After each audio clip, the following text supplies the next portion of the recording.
तो अभी हम नेक्स्ट एक्सरसाइज स्टार्ट करेंगे, एक्सरसाइज नंबर 3.7।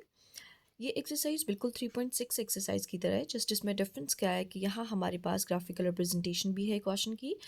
तो हम स्टार्ट करते हैं क्वेश्चन नंबर 1 से। क्वेश्चन नंबर 1 है, find the area between the x axis and the curve y is equals to x square plus 1 from x is equals to 1 to x is equals to 2।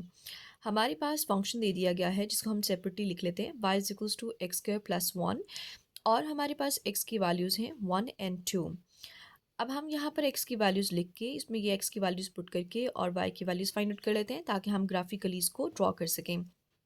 सो यहाँ हमारे पास x की values 1 से लेके 2 तक हैं, ये दो ही वैल्यूज़ बनती हैं, लेकिन हमने खुद से एक और वैल्यू ले ली 0, क्योंकि इस तरह से इसका ग्राफ बनाना थोड़ा ईजी हो जाएगा और थोड़ा क्लियर होगा, विजिबल होगा। तो x हमारे पास हमने ले लिया 0, 1 एंड 2, और अगर हम ये वैल्यूज़ इसमें पुट करते हैं तो हमारे पास y की वैल्यूज़ आ जाएंगी। जब हम 0 पुट करेंगे तो ये हमारे पास 1 आ जाएगा, जब हम इसमें 1 पुट करेंगे तो हमारे पास 2 आ जाएगा, और जब हम इसमें 2 पुट करेंगे तो हमारे पास 5 आ जाएगा। अब हमने इसको ग्राफिकली रिप्रेजेंट करना है, उसके लिए हम यहाँ पर ड्रॉ कर लेते हैं।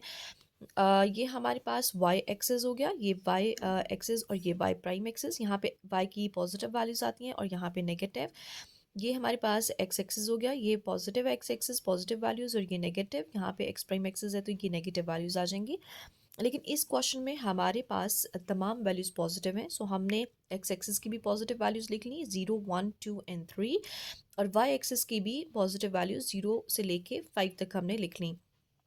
अब हमारे पास जब x 0 है तो y की वैल्यू हमारे पास 1 आ जाएगी, सो हमने यहाँ पर डॉट लगा दिया। जब हमारे पास x 1 है तो हमारे पास y की वैल्यू 2 है, सो हमने यहाँ पे डॉट लगा दिया।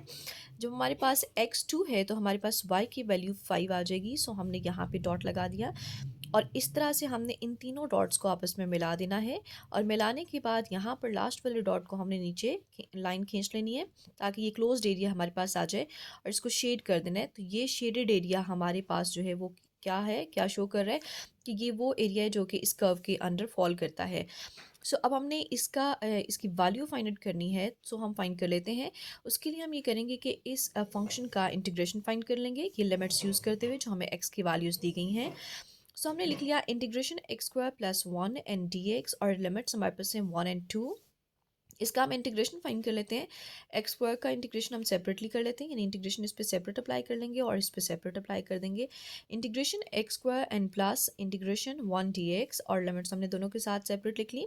इसका इंटीग्रेशन हो जाएगा एक्स क्यूब ओवर 3, और इसका इंटीग्रेशन आ जाएगा एक्स, और लिमिट्स भी हमने साथ में ब्रैकेट क्लोज करके लिख दी। फिर हम इन लिमिट्स की वैल्यूज़ को पुट कर देंगे। सबसे पहले अपर लिमिट को पुट करेंगे, देन लोअर को। अपर लिमिट की वैल्यू हमारे पास है 2, so 2 cube over 3 and then minus के sign, 1 cube over 3 then plus, और इसमें भी हम इस तरह से 2 माइनस 1 हमारे पास आ जाएगा। इनके क्यूब्स ओपन कर लेते हैं, तो यहाँ 8 over 3 minus 1 over 3 and plus 2 में से 1 माइनस करेंगे तो हमारे पास 1 आ जाएगा। सो हम इधर एलसीएम ले लेते हैं, हमारे पास एलसीएम में यहाँ 3 आ जाएगा, 8 माइनस 1 ऐसे ही आ जाएगा, एंड प्लस 3 1 सा 3, 8 एंड 3 11, और 11 में से 1 माइनस कर देंगे तो हमारे पास इस क्वेश्चन का आंसर आ जाएगा 10 over 3 square unit. It means कि ये जो हमारे पास शेडेड एरिया है, इसका एरिया हमारे पास 10 ओवर 3 स्क्वायर यूनिट आता है।